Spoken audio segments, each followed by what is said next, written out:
为什么明朝时倭寇猖獗？西班牙人征服了美洲大陆，发了一大笔横财，但是这并没有改变欧洲人和美洲人的生活。也许受影响更大的是以中国和日本为中心的东亚社会。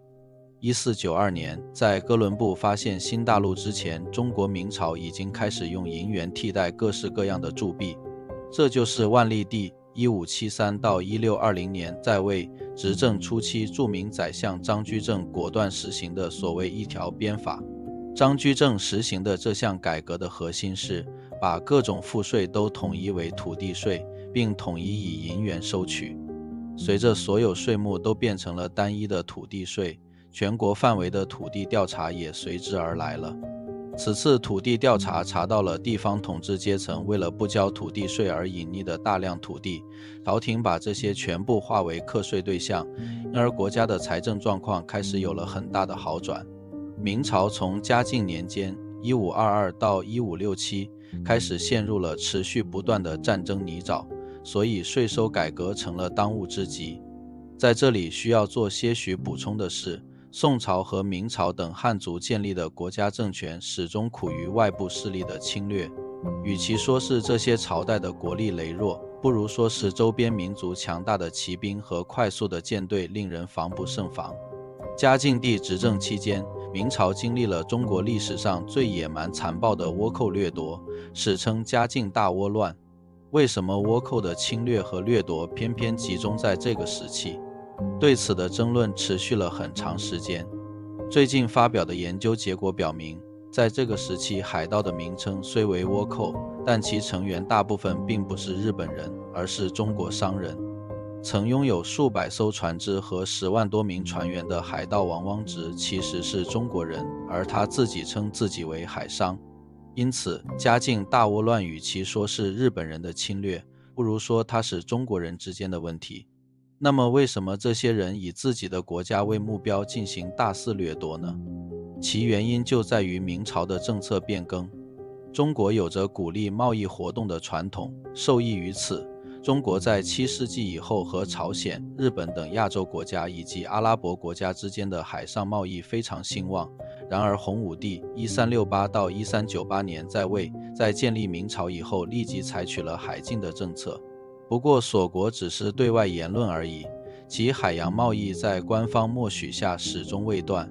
特别值得一提的是，永乐帝在位期间1403到1424通过几次组织郑和下西洋，实际上进行了规模相当大的海外贸易活动。可是到了嘉靖年间，明朝开始严格执行海禁政策，摧毁了数百艘商船，并处死走私的商人。对于嘉靖帝突然严格控制走私贸易的原因，目前有诸多的说法，其中最有说服力的一种是，西方势力在中国南海的出现引起了他的高度警惕。葡萄牙舰队在南海做出大规模的海盗行径，加之在日本的战国时代地方领主们威逼中国强求自由贸易的事件，这些都使原本就主张全面控制海外贸易的人们变得更为坚决，其主张也开始更占上风。海禁政策实行以后，走私贸易萎缩了一段时间，但明朝政府却无法继续压制。